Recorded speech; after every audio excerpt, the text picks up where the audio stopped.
It's okay. We've been here before. Carry on the light. They won't know it hurts more.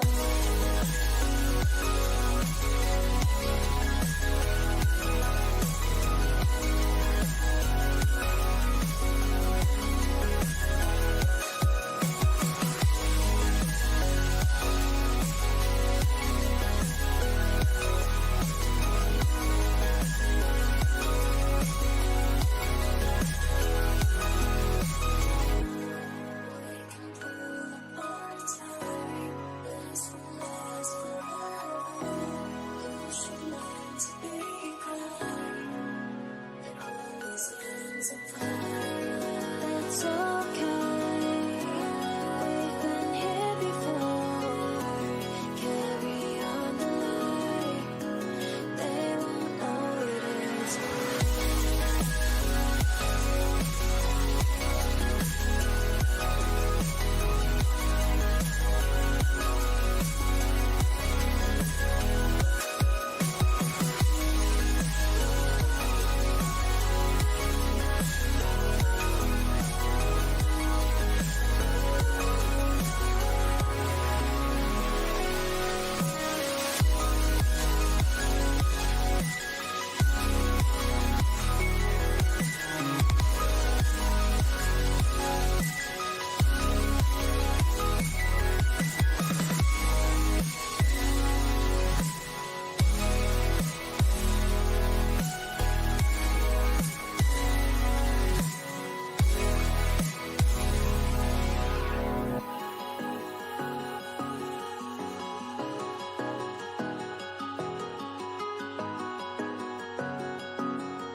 It's okay.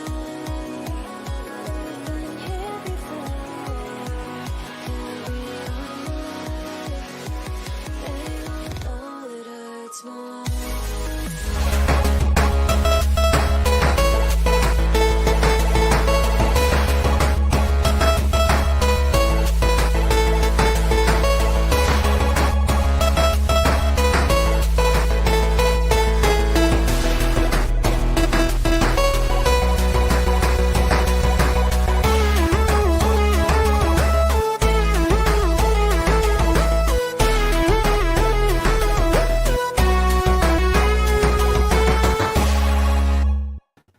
Hello, everyone, and welcome to the HP Podcast, episode number 326. I'm Ben, and with me here today is your loveliest Canadian in the middle of torrential downpours, Dave. Or Davey, if you prefer. Dave, how are you? I'm good. Nothing started yet. It's just been like really windy all day, and it's one of those days where you get all these like storm watches and then nothing happens. But Yeah. I did warn Ben, and I'll warn the audience that if I suddenly disappear, many terrible things could have happened, but it's likely that my power went out. So Yeah. I'll just kind of give that warning ahead of time. Yeah, we had probably about, I don't know, an hour ago, they finished the bulk of them. I think we're supposed to get some more, but I was getting I was in a work meeting and I was getting like multiple alerts on my phone telling me like, take shelter, seek, whatever, 80-mile-an-hour winds. And I was like, I'm just Buy sitting toilet here. paper. Buy toilet paper, tariffs are coming, all sorts of alerts. And then I ran in between the meeting and hopping on here with you. I just ran downstairs real quick to talk to the family, and my youngest was like, logs were falling out of the sky onto our house. And I was like, it's probably maybe some larger sticks, but anyway, it's fine here. So it's got to be the same there, even though you're in a whole different country. Yeah, I'm directly north of you. Yeah. This is your monthly reminder that Ben and I are in different countries, but we're very close to each other. So That's right. Yeah, whatever you get, I get. And but the thing is weather kind of moves in this sort of like sliver pattern, and it goes from west to east. So like theoretically, if something is getting you, unless it's like a massive system, it won't hit me because it'll just kind of like slice by and go south because I'm like directly north of you. So yeah. If you just got it, then it might pass us. But it's interesting how you're not maybe if you got down to the mile, it'd be different. But if you look at a map, you pretty much are directly north of me. If somebody can look up what's north south, is that latitude? Longitude is latitude, fatitude. I remember that. So longitude is north and south. Okay, so if somebody can look up the longitude of Butler, Pennsylvania, and Grimsby, Ontario, and see if they're directly above each other, that would be great. Yeah. Yeah, it's got to be close. I've looked at it, and I'm pretty sure it's it's very, very close. Yeah. Radek, I did do my civic duty yesterday, so big news, everyone. Vice Chancellor, or sorry, Grand Chancellor Carney is officially in power. To defend us against. Never mind. I can't do that. I come to the States next week, so. We had another election. Yeah, I just talked about this like a couple weeks ago, or like a couple months ago, when we had a provincial snap election, Right. and then we had a federal snap election, and it's all because of the same stuff. But yeah, I told you then how exciting it was for to have a provincial election. I love watching the election night coverage and seeing like the seats get filled up and those little race to majority and that kind of stuff. And we had another one last night and it was super fun. So yeah, exciting times for sure. Politics and everything aside, provincial, whatever, forget it. The thing I want to know is, how do you feel about all of your elected officials' names, like not their person names, but their title names, sounding like they belong in the Empire in Star Wars?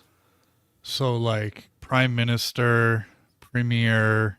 Yeah, it is Grand something. You said Grand something there a minute ago. Oh, Grand Chancellor. I was just making that up. I know. Yeah, I mean, it is a little bit more archaic and medieval than what you guys are used to down there in the center of the universe, but I kind of like it. It's cool. It feels a little bit more classic. I don't know if you've ever had a chance to go to Parliament Hill in Ottawa, which is, the capital of Canada is not Toronto, it's Ottawa, and that's where our version of the White House is, and it looks very grand and very like it looks old. It looks like a castle, and it's this was a nation built off a monarchy and still has ties to a monarchy, so there's little reminders here or there that's kind of what it is. But yeah. A couple things from chat. Derek says, everyone, don't forget to save your evening Pokemon trading card game Pocket opening because there's a new pack tomorrow. Well, Derek, I open both of my packs for the day right before I go to bed. So about 2:00 in the morning is when I normally open them. And I think the new day technically will have started in TCGP, so I think I'll be okay. But I appreciate it. Thank you. It's crazy. I literally have 2 cards left in the pack that came out last. I mean, I've got tons missing from the ones before. So a new pack coming out tomorrow.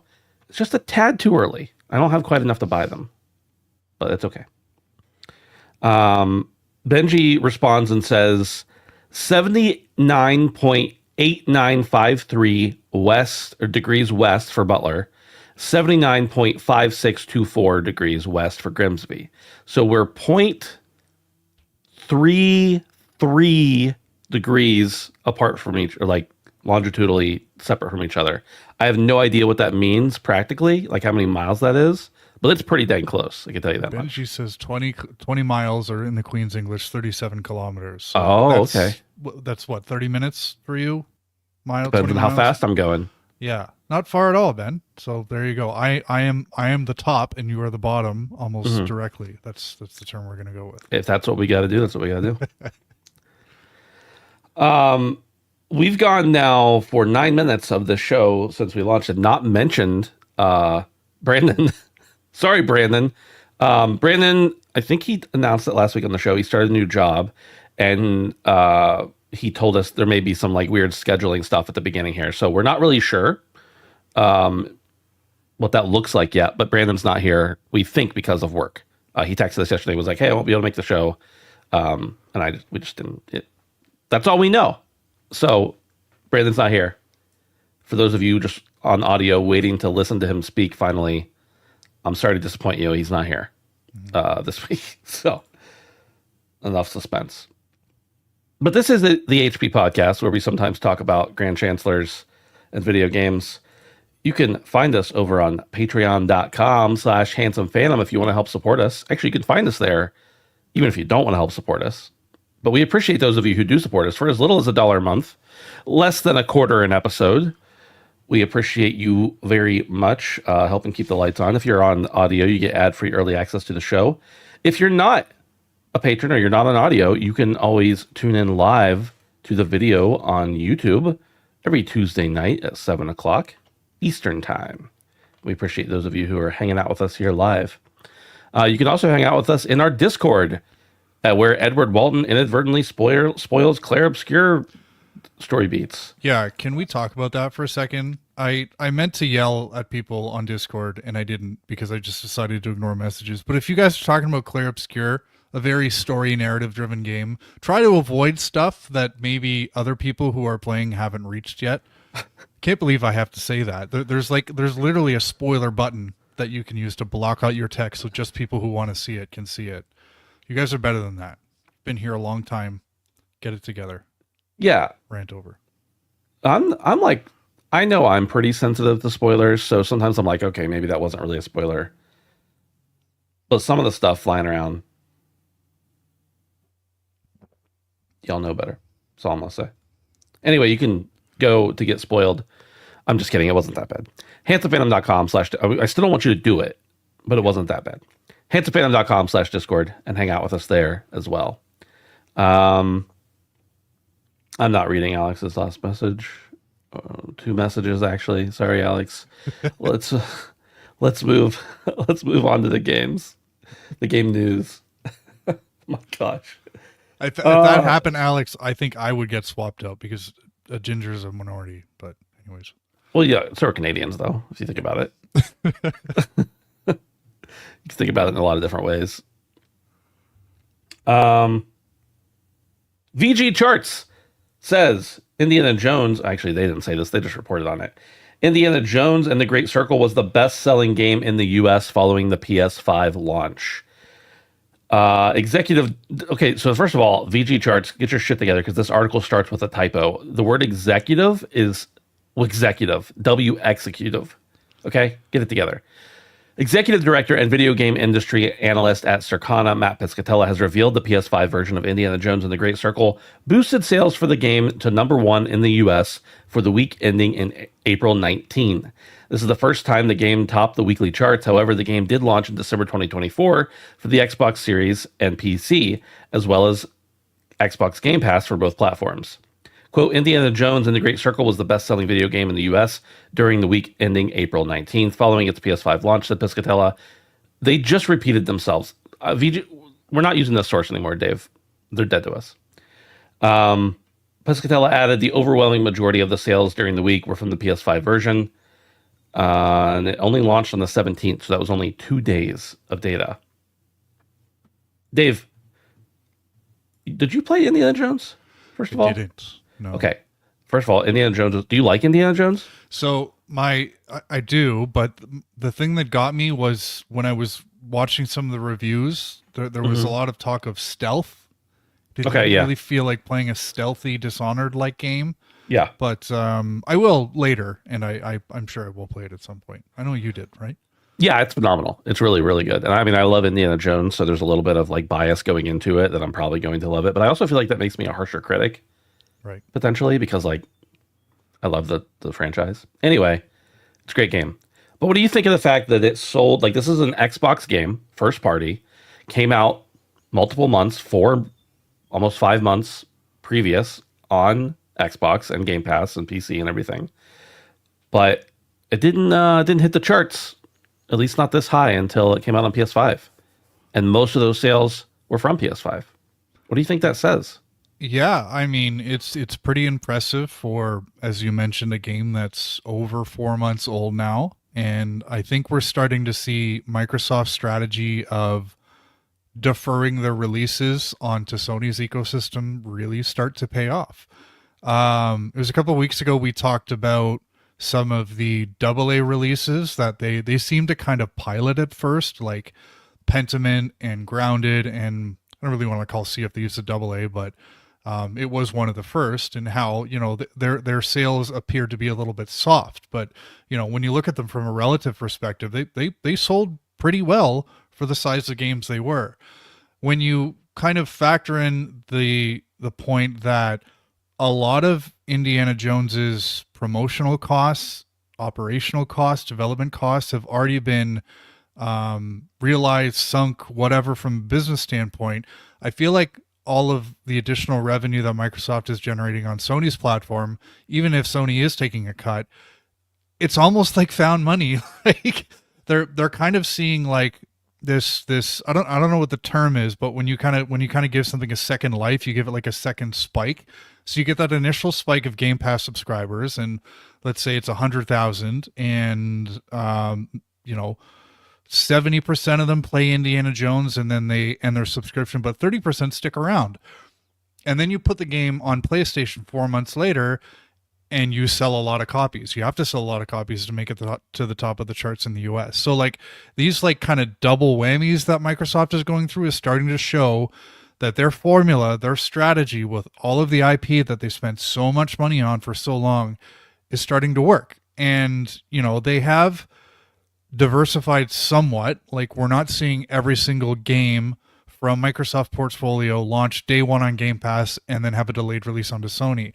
We're gonna have games like Doom, Clair Obscur, where, you know, they're launching day and date on both, but Microsoft is still realizing double benefits there. So it seems like they're putting games on these delayed releases with it seems like a little promotion, and they're just getting just as much boon for their buck, or bang for their buck. And there's a bit of a risk there, because I think sometimes people will see a game that's old that, you know, the masses have already talked about, and they're like, you know, it's not as exciting, so I'm just gonna, you know, I'm gonna go play something else. But it doesn't seem to be the case. And Forza Horizon's another one where like I can't see that game not doing well on PlayStation. Like I myself want to buy it again and platinum it, and it's arguably the best game that's come out on Microsoft's hardware this generation. So this formula, this strategy is really starting to work out for Microsoft, and I'm happy for it, because everybody wins. If you're a gamer and you only have PlayStation, you can play the best games that you haven't been able to play. If you're Microsoft, you're making good money. If you're Sony, you know, you're selling games on your platform because that's where the install base is. So, I mean, everybody wins. How can you argue with this, right? The one group of people, Dave, that do not win are the Twitter fanboys who embrace one console over the other. Well, I guess the PlayStation fanboys went out because they're like, look, our platform is better. Your game had to come here to succeed, whatever. But then you have the Xbox fanboys who were like, they stole it, you know, you don't deserve this game. And I guess they're all getting impressions no matter what position they're coming from. But those people don't matter because they're not real people. Those are not real personalities. No one, very few people, I should say, there are people in their normal daily lives act like that to that extent. So anyway, but yeah, I think it's a smart strategy. I do wonder I wonder if this game performed better on PlayStation by launching 4 months later than it would have if it had launched day and date. Because you've already had months of time go by for people who played this on Xbox to talk about how great it was, because it was great. You already have those people who have talked it up and hyped it up to their friends, and they're like, oh, I'll get it when it comes out on PlayStation. I wonder if it would have sold less had it launched on both simultaneously. It's something you can't really ever find out for sure, because you can't A/B test the same game. But it is a fascinating thought study. You better believe, though, that Microsoft is closely comparing the two launches or the two types of launches we just talked about, because there's plenty of examples of both. You know, we talked about the AA games that came out first. We've got examples like Forza and Indiana Jones. And then at the same time, you have things like Doom and Clair Obscur, which again are day and date. And they have to be comparing those two and seeing if the day one spike in Game Pass subscription offsets the sales they think they're losing by deferring the release. And right. The question is, are they going to stick to one strategy over the other in the future? Because one has to be doing better for them than the other. I would like to think that if the game comes out day and date across all consoles, then Game Pass suffers. And as Yeah. long as Game Pass is the main driver, the main performance piece for Microsoft, that whatever does best for that is what they want, because that's long-term revenue. It's not one shot. It's as an example I gave, where 30% of people stay, and that's, would you rather $80 today or $20 for 6 months? It's that sort of thing. So it will be interesting to see what strategy they commit to long term, because I think it's going to be one or the other. Yeah, I would agree with that. Dave, you mentioned a couple times Doom and Clair Obscur in the same breath, talking about day and date. Just to check myself, Clair Obscur is not. It's just like a deal they signed. It's not published in any way by Xbox, is it? No. So Okay. it's published by Kepler. Okay, yeah. So it's not. Maybe that's not a good example. Doom's probably a better one. But, Yeah, a game that, like, for someone like me and a lot of the people listening, is, you have a PlayStation, you have an Xbox, or you have Game Pass on PC. Where are you going to get it? Right. Yeah. Cool. Let's move on, unless you have anything else there. Nothing. I'm going to play indie, I promise. Yeah, you should, especially while you're on this Game Pass kick you got going. Real good. Unless you're going to buy it on your PlayStation, in which case... Oblivion, that's another one. Yeah, Edward Oblivion's a good example. Switch 2 publishers quietly step away from real physical game carts. This is from gamesindustry.biz, and this is an opinion piece. Essentially, well, Dave, do you want to go over this? Sure. Because you probably read it more thoroughly than I did. It is an opinion piece, and we don't normally include these on here, but one, it was a slow news week, and two, it's kind of interesting. First off, we didn't really talk about Nintendo Switch 2 off the top. We had pre-orders come out the other week, or the other day. Any luck? Did you try? I did try. I got one secured from Walmart. No way. What was the experience like? Okay, so the experience, Was I it had... midnight, or was it in the morning? It was midnight. Okay. Yeah. So I had Walmart, Target, and Best Buy pages open. And my preference was Target because of the whole red card thing. They give you the 5% off if you have a red card, which I do. But you can attach that both to debit or credit. So, I was like, whatever, I'm going to buy it either way. So I'll save the 5%, save myself a little bit of tax money. But I was refreshing on all of them. Walmart immediately put me in a queue. I had both versions on all three sites pulled up, both the version with Mario Kart and the version without Mario Kart. And Walmart immediately put me in a queue for both. Best Buy spun and spun and spun. Their like queue didn't set it live at first. So it was like half an hour or 45 minutes later. Target immediately let me click on it and add it to my cart. But once I got to my cart, I could not actually purchase the dang thing. First, they removed my payment method, which was my red card, which I had checked an hour before that to make sure it was in there, which meant I wasn't going to get the 5%, but hey, I had it in my card. I was still going to go through with that. When I went to add my payment method back in, it spun and spun and spun. And I was like, I'll try a different payment method. I tried PayPal. I tried lots of different stuff. No luck. Just continued to spin. Finally, after a long time of it just spinning and trying to check out and trying, whatever, they just deleted it out of my cart. Many people's carts. I think they probably sold a bunch and they were bogged down and they were like, let's just clear all the carts and make everybody add it again, and that'll hopefully speed things up.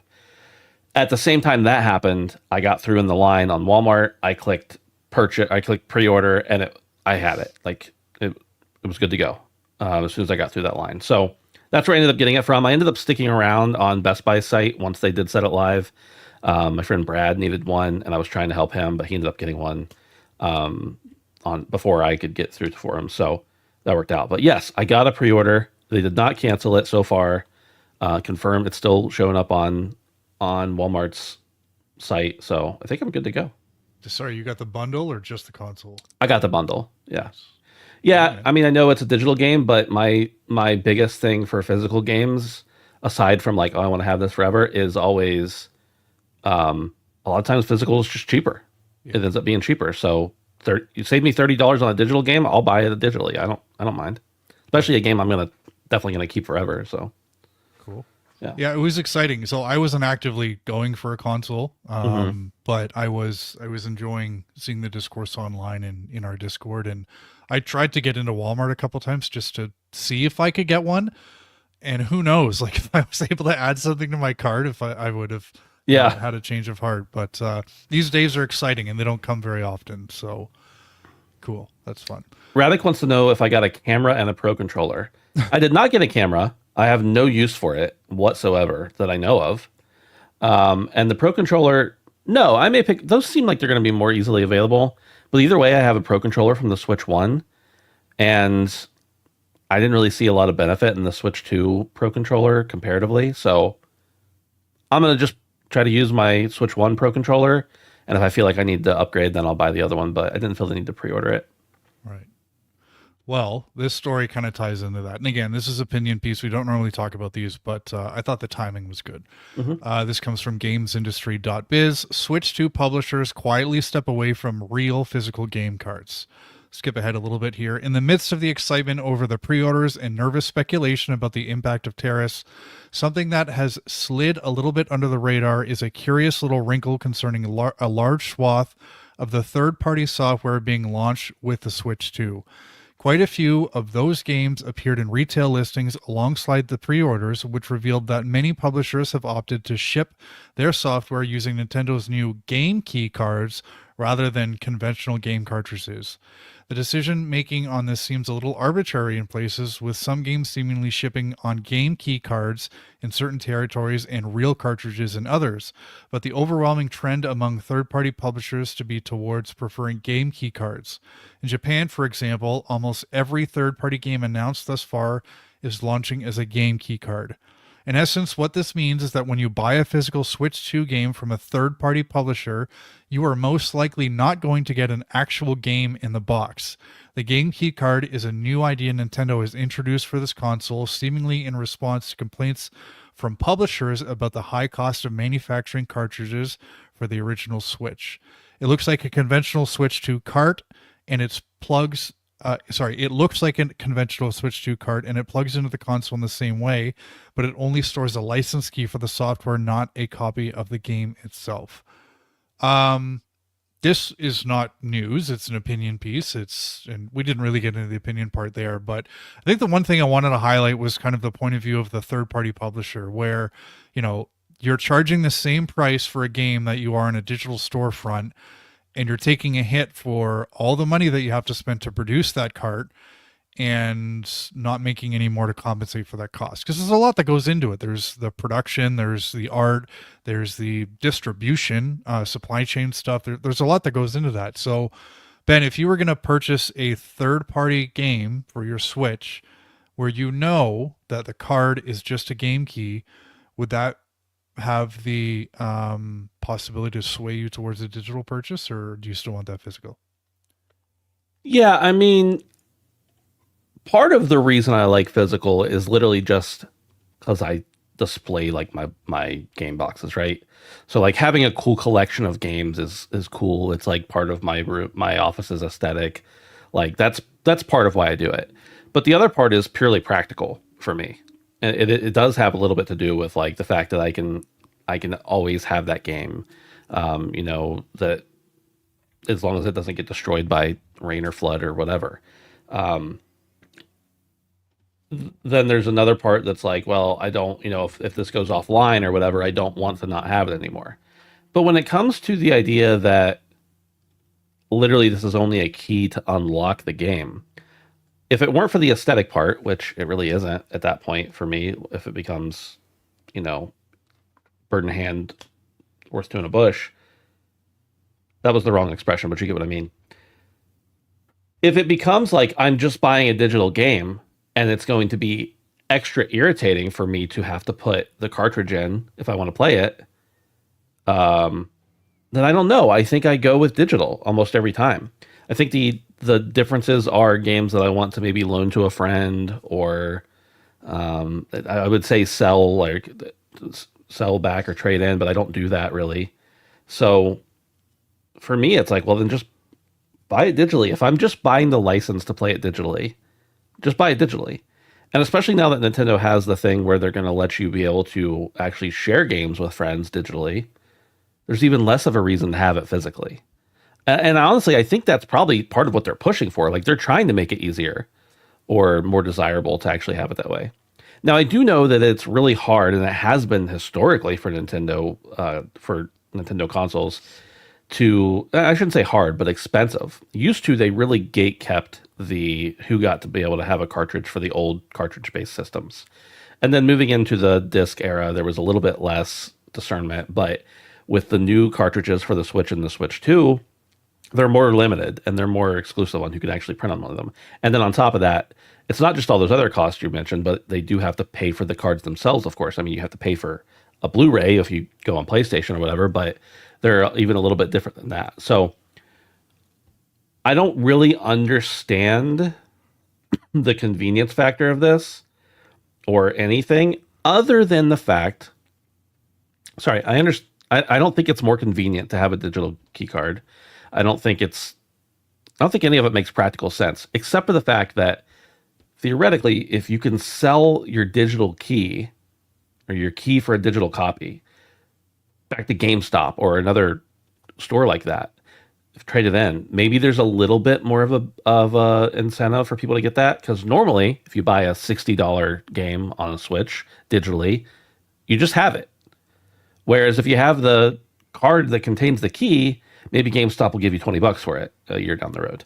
So I guess that's one advantage, but I don't really see Nintendo caring as much about that as they do the other reasons. And it being prohibitive for them to produce those cards for manufacturers. So all that to say, I think if I were going to buy a third-party game on the Switch, which I rarely do, at least on the Switch 1, unless it's an indie game, I would probably just opt to buy it digitally if I'm buying the key card anyway. And those are rarely physical anyway. So Correct. Yeah, I'm with you. It just seems like such an awkward middle ground between physical and digital. And I can't help but feel like they're really trying to push us in a direction, and there's some pandering going on to the people who just don't want to change.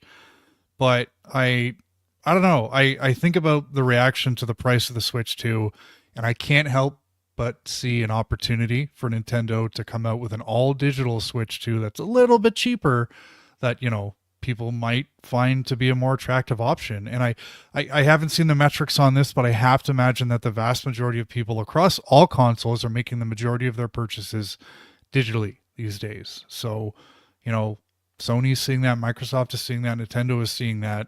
And as we've just identified, physical production is expensive. And with game production development becoming so costly, they're going to be looking for places to cut corners. And, I did do a little bit of research, and it kind of seems like the market just isn't ready yet. So the only thing I could kind of compare it to was the PS5 launch. We had a digital console and a physical console. Even that isn't a great comparison because the digital console was about $100 cheaper than the physical, which makes sense because you're not getting a disc drive. But the split was about 80-20. So 80% of people purchased physical. They still wanted the disc drive, whereas only 20% of people, idiots like me, bought the digital. So even though we appear to be buying most of our games digitally, people still want that option. I wonder how long that's going to stick around, though. But I do think there's an opportunity here for Nintendo to sell a few more digital-only consoles. And the Lite was digital-only, wasn't it? Or did it have a cartridge slot? No, the Lite had a card. It had everything that the okay. regular Switch had, Just except no it was dock. slightly smaller and you couldn't detach the Joy-Cons. Right. So we know they're interested in doing that sort of thing. Or dock i.e. it. releasing slightly cheaper consoles. And how do you make a console cheaper? You remove components. So Yeah. everything kind of seems to be trending in that direction. But yeah. I did think of one other example of where those key cards could be beneficial. My son has a Switch, and there is no payment method attached to it. As a matter of fact, like my account's on there as the primary account. So if he wants to buy something, I'll typically split the cost with him and buy it on my own account, and then he gets to play it. Or if it's just something he wants to purchase himself totally, then I'll log in with my payment method, buy it, and take it off. It's not because I don't trust him, because I do. and he's also like really, pretty good with money. It's that I don't want him accidentally getting duped into anything, especially, he likes to play Fortnite. We've seen how many lawsuits have we seen about Fortnite tricking people into buying things accidentally. So he's 11 years old. I just don't want him to have a payment method attached to his account. So if that were the case and you wanted a digital game, but you didn't want to buy it on the Switch, or your grandma wanted to give it to a kid for their birthday or whatever, then I guess that's another use for it. But I still don't think that's not enough to make me switch over to it, Right. Personally. So, have we beaten that horse into the ground? Yeah, we have. Okay. Fuck that horse. Yeah, I hate that horse. Anyway, let's see. Nintendo Switch 2 NVIDIA DLSS delivers impressive upscaling from 540p to 1080p in Street Fighter 6. This is from WCCFtech.com. And it says, DLSS support for the Nintendo Switch 2 is set to be a massive game changer for the system, as the AI upscaler is already delivering impressive results, upscaling low base resolutions to 1080p. In a recent hands-on report going over the system in both first and third-party games, the tech experts at Digital Foundry had the chance to try out Nintendo Switch 2 port of Street Fighter 6, among other games. The game is the first taste of a game. The game is the first taste of a game powered by Capcom's RE engine on the system, and it seems like it delivers, on all fronts, sporting stable 60 FPS gameplay in docked mode, with some visual cutbacks in line with those featured in the PS4 and Xbox Series S versions over the others. More interesting is that the game is not running at native 1080p resolution, as early analysis of the footage suggested, but at 1080p resolution upscaled from the base 540p resolution with DLSS. Long story short, the DLSS tech in the Switch is making games that are running at a very low resolution appear to be running at a very high resolution. And that's not only impressive for technology in general, I think that's essential for a device like the Switch that we know is, even though it's the new console, still underpowered in comparison to its counterparts. Dave, is this going to make you even more emboldened to play AAA games on your Switch, as you've been known to do? Well, I mean the data is there. It's the Digital Foundry has spoken. So why? I mean, Nintendo's always been the from a technical and fidelity standpoint, we're not the best, but we compensate for that with really fun, really good first party games. And I think since like the GameCube era, Nintendo platforms were the place that you didn't play games that you could play on other consoles, because they were always, with GameCube, they were slightly better. With Wii, they were a lot better on other consoles. And then with Switch, it was like, what the hell are you doing? Why would anyone play a game that's available on another console on a Switch? Like, who would do that, Ben? Yeah, I've never heard of anybody doing that. So with again, I'll go back to the price tag of the Switch. It's Nintendo appears to have made hardware decisions to hopefully drive people towards the direction of the Switch with some third-party titles, because that's been kind of their negative persona for many years, and maybe they're trying to shake that, because I got to imagine that everybody wants every Mario and Zelda title, but Nintendo's probably losing money on everybody always going somewhere else for any third-party game. So this appears to be a step in the right direction. I still think Switch 2 is going to be like a generation and a half behind like the current gen. But, in some cases, the trade-off of having something that's flexible and mobile might be worth it for, something that's slightly less enhanced from a visual perspective. I think about something like Hogwarts Legacy, and I'm like, I don't care how fun that game would have been to play on the go on the Switch. I saw screenshots, I saw videos. I'm like, no, absolutely not. But hey, if they invest a little bit of money in the tech to make it a little bit better, maybe then that's worth it. But time will tell. But it looks like Nintendo's moving in the right direction with this one. And you just said in the last story that you don't play third-party games on Switch unless they're indies. So time will tell. Yeah. If that changes for you too. Yeah, it certainly could. I mean, I'm still gonna say it's not my preferred way to play. Like I still, if a game is available on PC prefer it on PC, just in general. Much because I like mouse and keyboard. But hey, Switch 2 has a mouse. So, Yeah. you never know, man. You never know. According to Derek, CDPR said Cyberpunk on Switch 2 is better than on Steam Deck, which is interesting to me. And not that surprising, but it is interesting. Like it's unbelievable to me that Cyberpunk is still like one of the top most played games on Steam Deck. And so is Elden Ring. Right. Both those, not necessarily just because of performance, but because neither one of those are games I want to play handheld. But that's just me. Edward Walton, the Clair Obscur spoiler, says, I find it interesting that Switch 2 is the only... I'm sorry to rag on you, Edward. I just have to. Find it interesting that Switch 2 is the only NVIDIA handheld that will be on the market, as they have not bothered to partner with anyone else to release PC handhelds. Maybe intentional? It could be. Maybe they had an exclusivity agreement ahead of time and we just didn't hear about it. Or maybe... I don't know. Maybe nobody else has asked them. It's hard to say. Let's move on to number 4. Oblivion Remaster crosses 4 million copies. Dave, this is just a Twitter post that says, Bethesda Game Studios says, we are so grateful to the over 4 million of you that have already ventured into Cyrodiil with Oblivion Remastered. Thank you. This is a tweet from 4 days ago, so it may not be 5 million yet, but it's certainly over 4 million at this point. Dave, we talked a little bit about Oblivion last week and the hype. Have you been any more tempted to hop in? I have, just because with Bethesda games, there's often a lot of endearing jank, I guess, and there have been some weird stuff that have come online with Oblivion, and a game this big, like especially when you're shoehorning something from creation into Unreal Engine 5 in the weird Frankenstein way that they've done it, it's bound to happen. But generally speaking, it seems pretty well received. Having watched a lot of people play it, it kind of seems to really be leaning into this nostalgia thing. And as I said last week, I'm really not much of an Elder Scrolls guy. I didn't play Oblivion.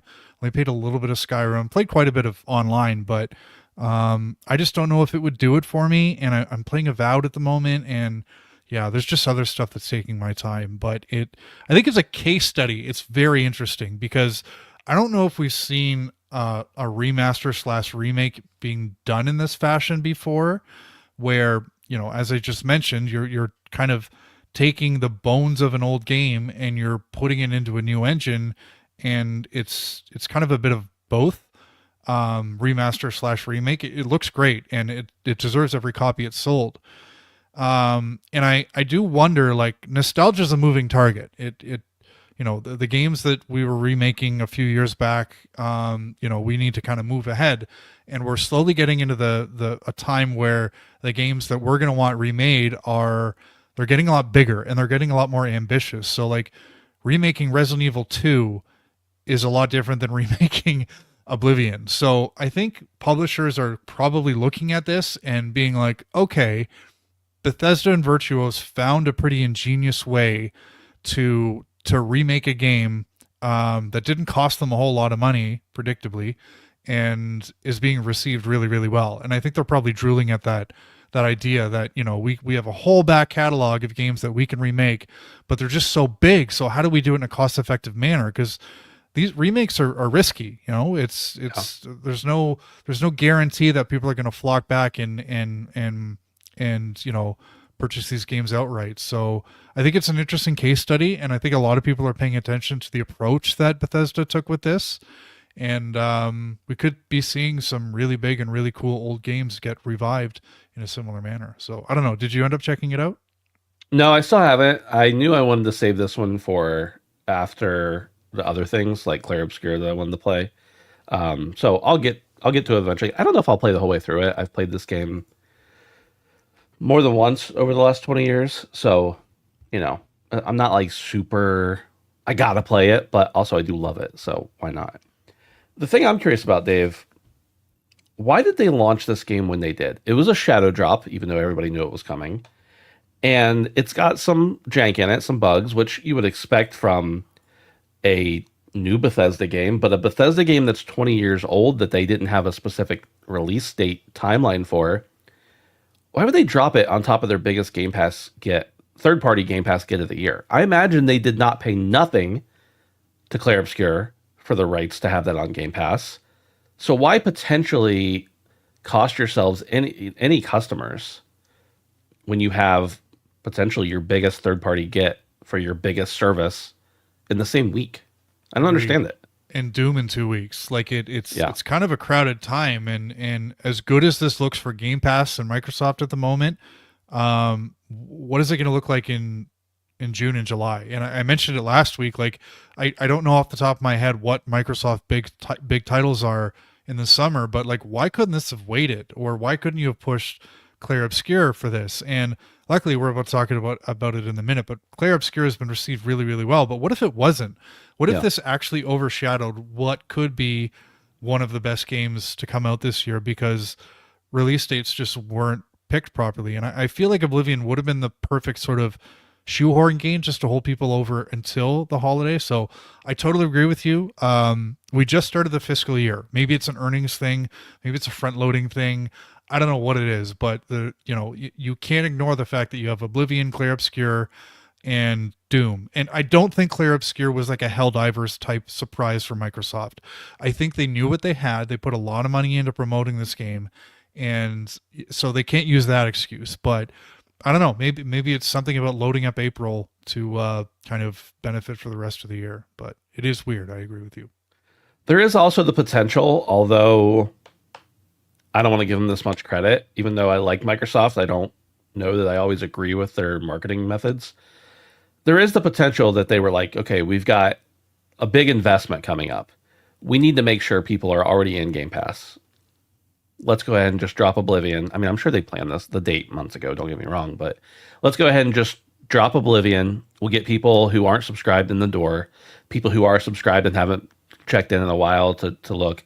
And then when Clair Obscur comes out, they'll already be a part of it and they feel like they can play it. And that's the value they need to continue their Game Pass subscription.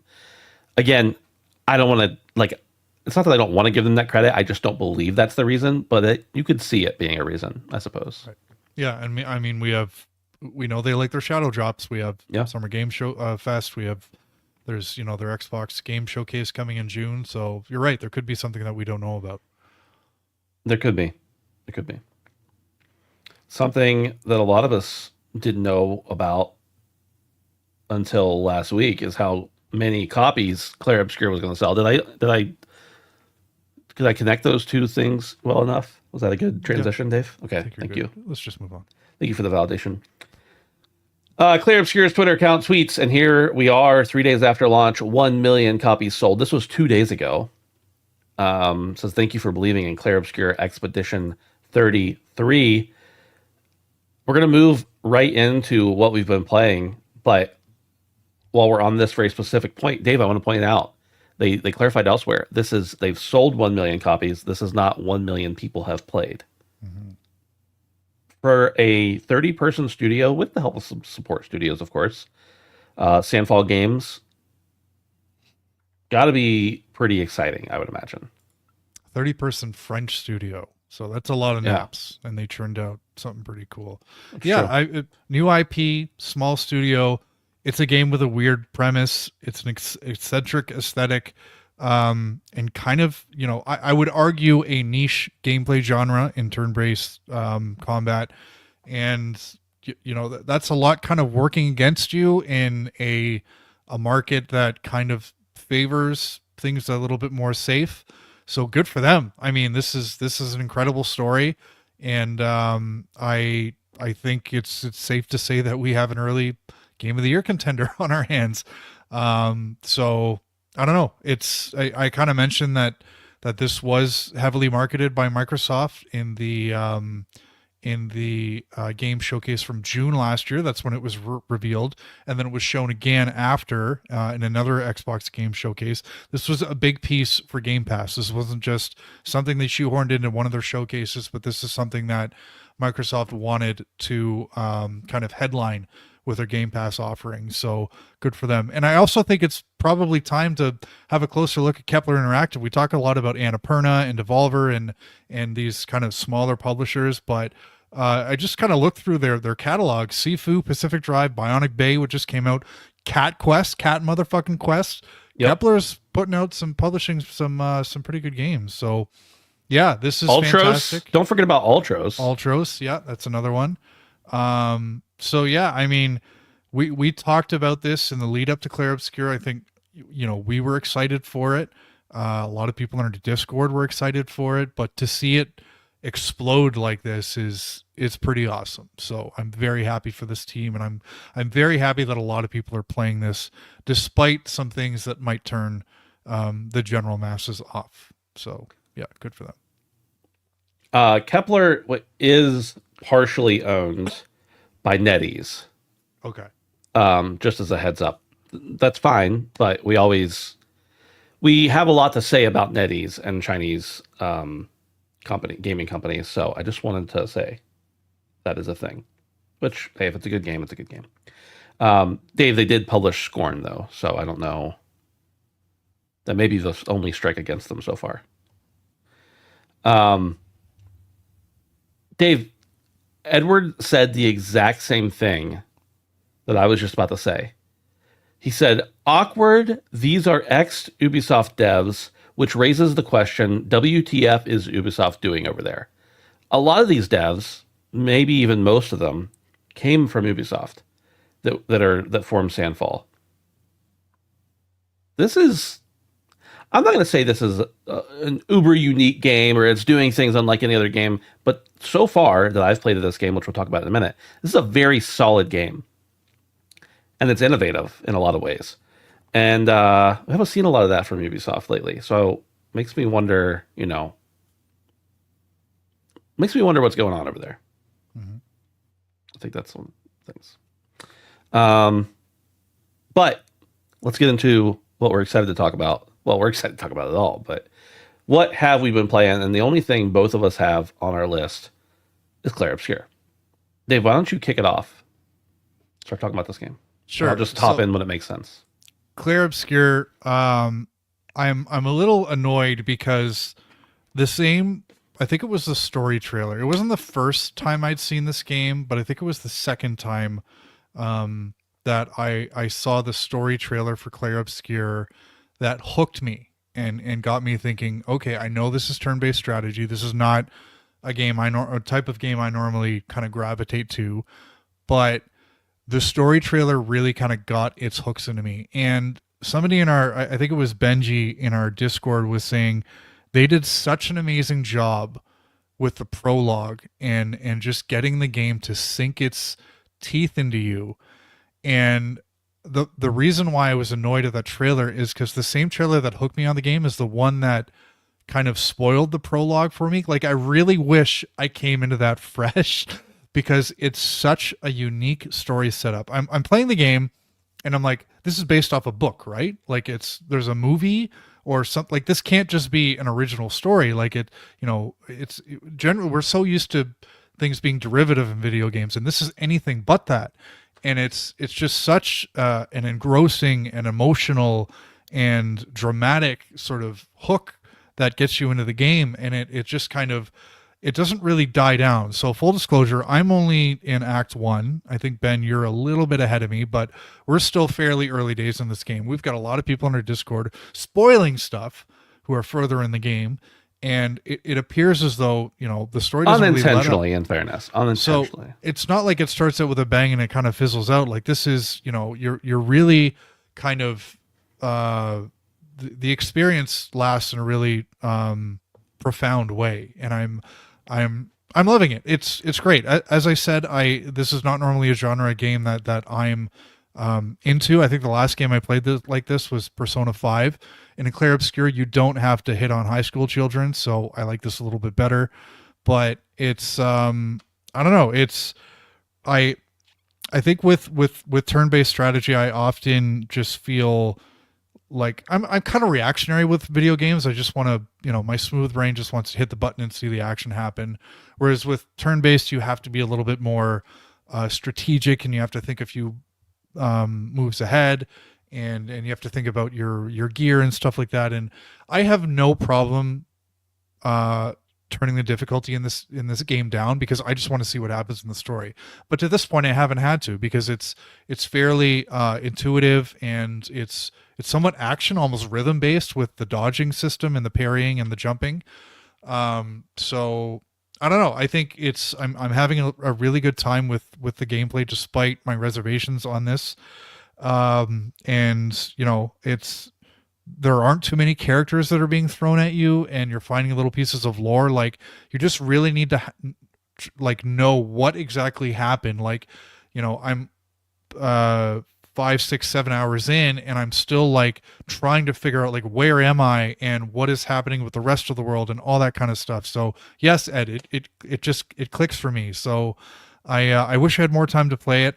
But yeah, Clair Obscur is everybody needs to play this game, whether you get it on Game Pass or go out and buy it. It's something you need to experience. People are going to be talking about this for the rest of the year. And whether you get to it now or later, I think it's something you need to experience. There are a couple things I do need to nitpick on, and they're things I'm probably not going to care about once I get to the end of the game and inevitably cry, because this is just a game that's going to make me cry, Ben. I know it. It's just going to happen. The fact that you haven't cried already makes me think you're less than human. I almost cried in the beginning. That was again, yeah. But I knew it was happening, but it was still emotional. It was really, really emotional.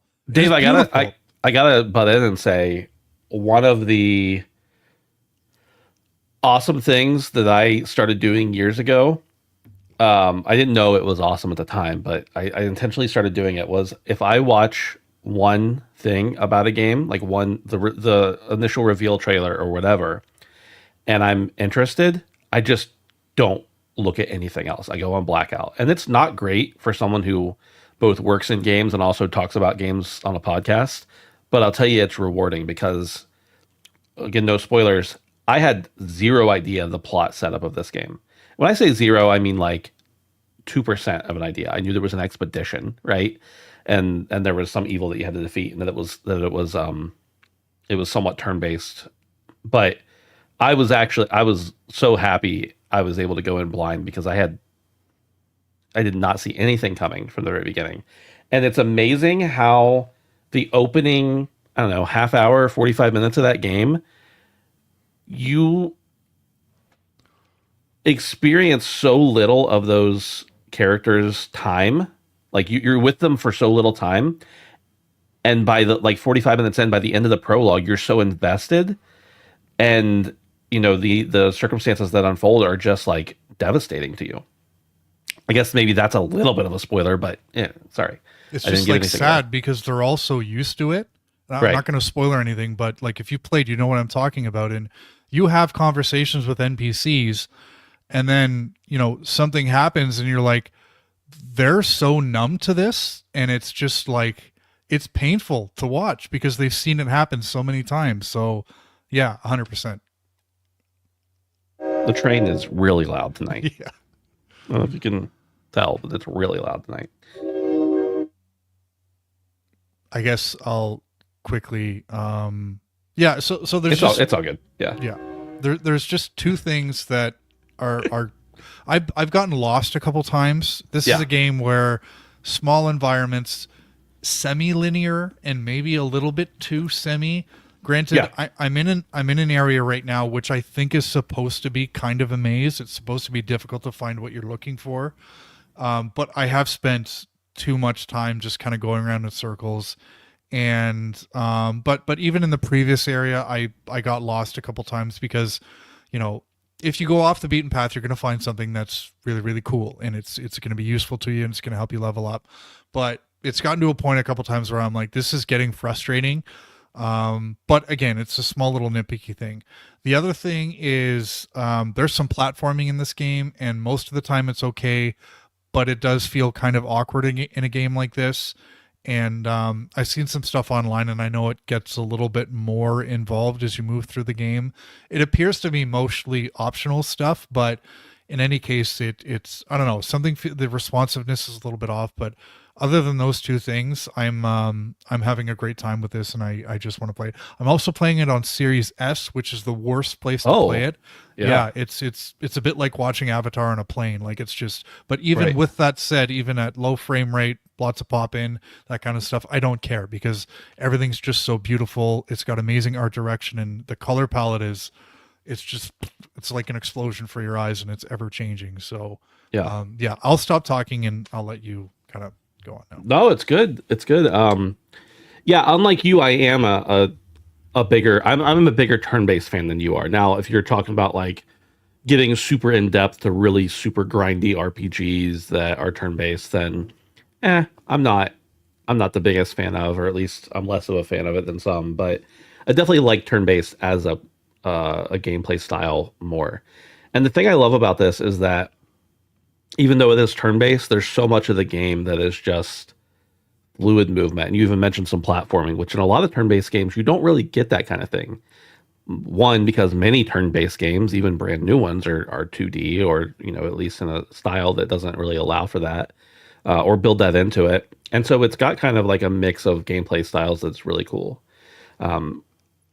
This is not a spoiler, but, you know, some people may consider, as you progress, you gain party members, right? And with every new party member, you add to your repertoire, and you learn new things. And not only like do your characters learn new things, new abilities and everything, but you as a player learn new things, and you can pair one person's abilities with the next and the next to be able to string those together to create like some amazingly devastating moves, or restorative restorative moves as well. I've got like a serious headache, and I've also got a cough, so the two combined are not really working for me today.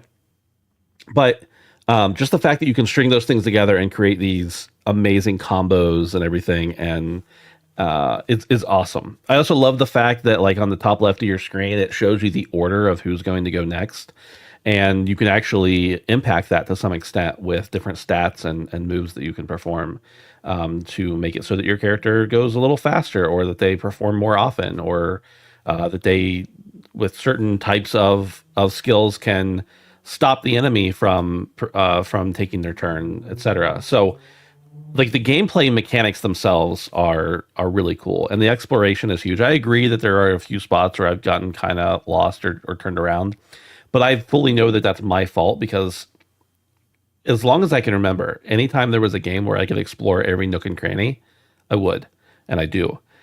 And I'm not a completionist. Like, I don't need to go get the platinum for this game by any means. I'm playing on PS5, by the way. I don't need to go get the platinum for this game. But if there's something to be discovered, I want to discover it. Like, you want to find all those journals, right? I'd love to find all those journals. I'm not probably going to spend dozens of hours going and trying for the platinum trophy or anything to find all of them. But if it's there and I can find it without looking it up, I want to find it. Right. And probably if I don't end up going for the platinum by the time this game is over, I'll go back and look for those lore bits that I missed along the way, because they add so much to the story. So I am very much enjoying both the gameplay and the story of this game. As I mentioned earlier, like the first, less than an hour of the game hooked me, and I've not felt in any way, shape, or form bored or uninterested thus far. I'm only like about 7-8 hours in, which I think is almost like a third of the base story game. So it's not nothing, but I'm just constantly amazed by the fact that they're able to hold my attention, because I know my attention span, and sometimes it's not very long. A lot of games that start out with like a great hook, and then they immediately toss you into gameplay, the gameplay takes priority over the story, and it's just like, okay, well, we're on a quest now. And then you get to you play the whole game and you grind for 100 hours, and then you get to the end, and it's like, here's the ending. And this is not that kind of game. It's constantly piecing out different pieces of not only just lore, but really interesting lore. And I was immediately invested in the world building of this game. So I cannot speak highly enough about it at this point. As a matter of fact, the night I started playing this game, We had gone over to some friend's house. I'm sorry, the day I started playing it, we'd gone over to some friend's house that night for dinner. And this guy, he likes games, but mostly like Age of Empires 2 and like stuff like that. And I was like, dude, I know this isn't really your jam, but you have to play this game. Like I've only played 2 hours of it at that point. I was like, but I know already that this is a game you have to play. Because like you said earlier, Dave, I think this is a game as many people as can should experience it. And there's going to be some people who don't like it. And I've not hit the ending. Maybe it doesn't pay off. I don't know. And that's okay. But already from the first few hours of this game that I've played, I told my wife, I'm like, I feel something about this game that I haven't felt since I played Nier Automata the first time. And I know that that's a sensitive subject for some people, but I really got wrapped up immediately in Nier Automata's story. And that's the same way I feel about this. Very different games, but also share a lot of similarities, I think. Yeah, I don't talk to my wife about video games, but I barely do ever. Yeah. I went to my wife and I'm like, I have to tell you about this game I'm playing. It's got Robert Pattinson in it with a beard, and this crazy stuff happens, and it like, I'm shook. Yeah. Yeah. Dave, apparently they signed the movie deal for this game before, like in January, before this game was even out. I'm not surprised, and I'm happy to hear that. But Yeah. if there was a book, I would have already purchased that book, because this seems like something that would be perfect for literature. But, Yeah. I told my wife about it, and I know she's never going to play it or want to watch it or anything. And I just told her the very basic premise, and she's like, I need a movie of that. That'd be great. I'm like, well, guess what? It's coming. Ed says he has already earmarked this as his next game in like 2 weeks. this is Okay, an Ed Ed. game. I don't know Ed that well, but I think this is an Ed game. I don't really know what Ed likes, because sometimes I think he's going to like something and he hates it, and vice versa. So, Right. I do have one other thing, Dave, if we're done talking about Clair Obscur. Yep. This is a game that I've been playing for work, so take everything I'm about to say with a huge grain of salt. Do not trust me on this. Go and look for yourself, because this has not been reviewing a game. This has been talking about a game he likes that he's playing for work. It's called Kamos. It just came out yesterday. It's on Steam, PC only for right now. There may be some other developments in the future. I don't know. It's verified for Steam Deck. Just came out yesterday. It's a game by a Finnish studio called Pepperbox Studios that is it's a turn-based match 3 game. And basically you're assembling different pieces of a match 3 in order to give your character stats, your medieval type character stats, so that they can fight against a computer generated character. Little story bits, mapping, lots of collectible loot. The thing I think is coolest about this game, and someone else I showed this to immediately picked up on it, was like when you take different stats, even though the characters are in very pixelated art, it represents the different type of gear that you're wearing and everything in that image. So I'm not going to give like a full exhaustive review of it, because I'm not just like trying to promote this game, but I'm also not trying to review it fully either. I'm just saying this is a cool game. I work with a lot of games, and I really think this one has something like a little extra something to it. And it's like it's on launch discount for $7.99 right now. Runs great on Steam Deck. Go give it a shot. KAAMOS. I do not receive any direct compensation, but I am paid by the company publishing it technically. So again, take my opinion with a very giant grain of salt, please. And that's that. Well, thank you for typing that in, Dave. I figured the spelling warranted having it typed out. Yeah. It's a tricky one. I mean, it's a Finnish word that is actually like the premise is like if the sun went down and never came back up. That's essentially the premise of the game. So I think that's it, Dave. I think that's all we got to say. We made it. We still made it over an hour without Brandon here. The Fable's not short show. Imagine how long this show would have been with Brandon. Yeah.